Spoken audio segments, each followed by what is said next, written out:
আসসালামু আলাইকুম। আমরা এখন মৌলের ধারণা ও রাসায়নিক গণনা অধ্যায় থেকে কিভাবে অণু বা পরমাণুর পরিমাণ সেটা মোলে হতে পারে অথবা গ্রাম ভরে হতে পারে। তো অণু বা পরমাণুর মোলের পরিমাণ অথবা গ্রাম ভরের পরিমাণ আমরা কিভাবে বের করব সেটা শিখব। তো আমরা যখন এই অধ্যায়ের প্রথম টাইপের অঙ্কগুলা করতে চাইবো তখন আমাদেরকে এই এক লাইনের সূত্রটি আমাদের মনে রাখতে হবে।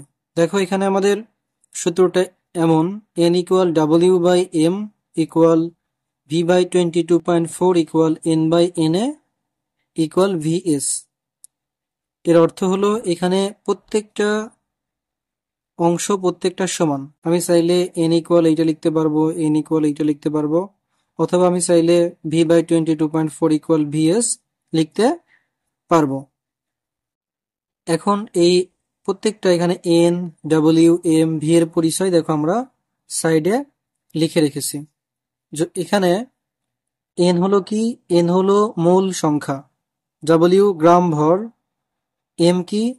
পারমাণবিক বা আণবিক ভর, ভি আয়তন, এন অণু বা পরমাণুর সংখ্যা, এন এ হলো অ্যাভোগাড্রোর নাম্বার, অর্থাৎ অ্যাভোগাড্রো সংখ্যা, এটা একটা নির্দিষ্ট মান, যেটা কত 6.023 ইন্টু 10^23। এস কি? এস হলো ওই দ্রবণের স্ট্রেংথ অর্থাৎ ঘনমাত্রা। আমরা ঘনমাত্রা অনেক সময় সরাসরি নাও দেখতে পেতে পারি। সেখানে আমাদের হয়তো এরকম লেখা থাকবে মোলার, সেমিমোলার, ডেসিমোলার, বাইমোলার, সেন্টিমোলার।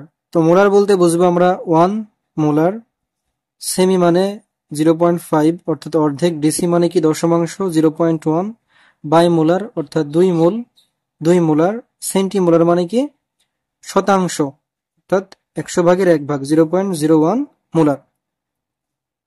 তো দেখো আমরা এখন এই সূত্রগুলো কিভাবে আমরা মিলাবো,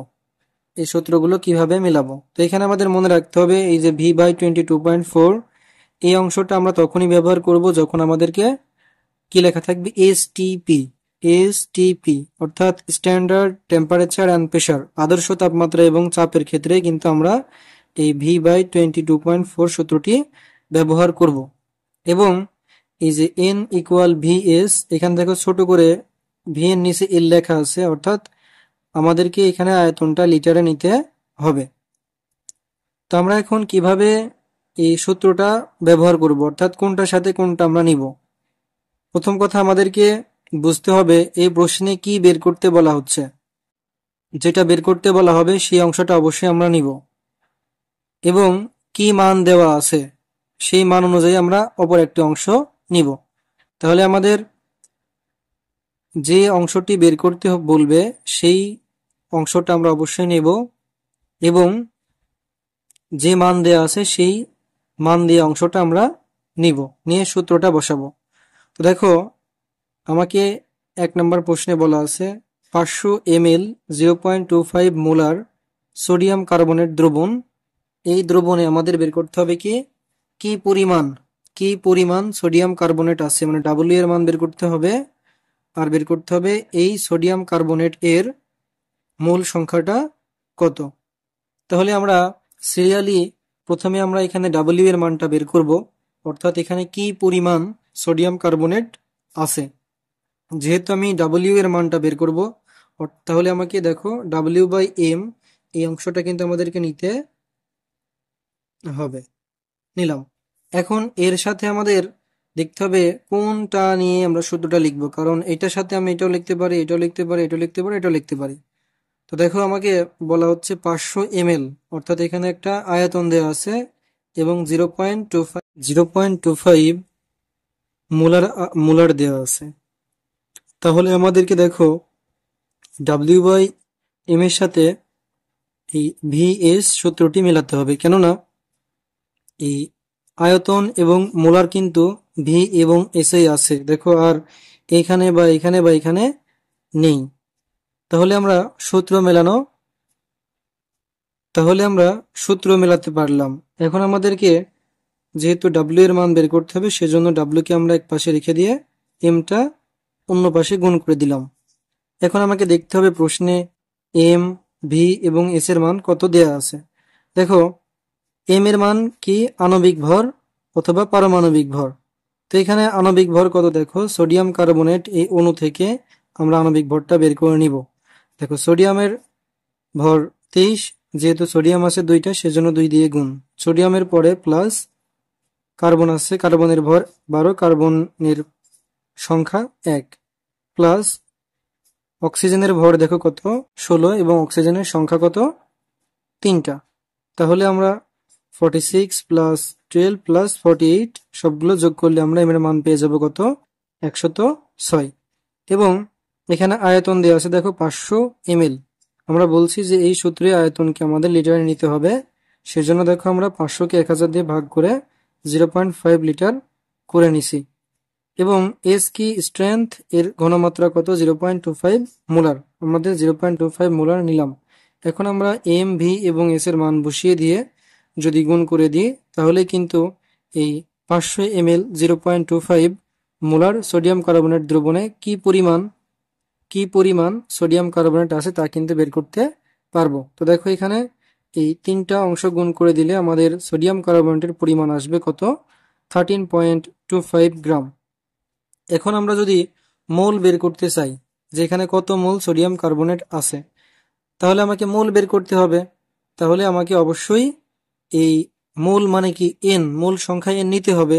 এবং সেই সাথে যেহেতু আমাদের আয়তন এবং ঘনমাত্রা আছে সেজন্য আমাদেরকে এন ইকুয়াল ভি এস সূত্রটা ব্যবহার করতে হবে। যেহেতু আমার ভি এর মান আয়তনটা লিটারে নিতে হবে সেজন্য আমরা 500 কে 1000 দিয়ে ভাগ করলে 0.5 লিটার পাবো। এবং এস এর মান বসিয়ে দিলে এখানে মোল সংখ্যা হবে 0.125 মোল। এখন আমরা পরের অঙ্কটি দেখব। দেখো এখানে বলা হচ্ছে 4টি ম্যাগনেসিয়াম পরমাণুর ভর কত। তাহলে আমাকে 4টি ম্যাগনেসিয়াম পরমাণুর ভর বের করতে হবে। তাহলে মানে আমাদেরকে ডাব্লিউ বাই এম, এইখানে দেখো আমাদের ভর আছে, এই অংশটা আমরা নিব এবং প্রশ্নে দেওয়া অংশ থেকে আমরা আরেকটা অংশ নির্ধারণ করব। দেখো 4টি ম্যাগনেসিয়াম পরমাণুর ভর, এখানে ম্যাগনেসিয়াম পরমাণুর সংখ্যা বোঝানো হচ্ছে। তো দেখো এই সূত্রে আমাদের পরমাণুর সংখ্যা কিন্তু এন, আর এন এ কি অ্যাভোগাড্রো নাম্বার। তাহলে আমাদেরকে পরমাণুর সংখ্যার জন্য এন বাই এন এ ব্যবহার করতে হবে। যেহেতু আমরা ভর বের করব সেজন্য ডাব্লিউ কে এক পাশে রাখি, এম ওই পাশে গুণ হয়ে যাবে এম গুণ এন বাই এন এ। এখানে আমাদের দেখো এম কি, এম হচ্ছে আমাদের আণবিক বা পারমাণবিক ভর। যেহেতু এখানে ম্যাগনেসিয়াম আমাদের পরমাণু সেজন্য এর পারমাণবিক ভর হবে 24। এবং এন কি পরমাণুর সংখ্যা এখানে 4টি, আর অ্যাভোগাড্রো নাম্বার এন এ কত আমাদের 6.023 ইন্টু 10⁻23টি। এখন আমরা এই সূত্রে এম এর মান, এন এর মান এবং ডাব্লিউ এন এর মান বসিয়ে দিলেই আমরা উত্তরটা পেয়ে যাব। 24 গুণ দিয়ে 4 নিচে 6.023 ইন্টু 10⁻23। আমরা এখন ক্যালকুলেটর বসিয়ে অঙ্কটা সমাধান করব। তাহলে 24 গুণ দিয়ে 4 নিচে 6.023 ইন্টু 10⁻23।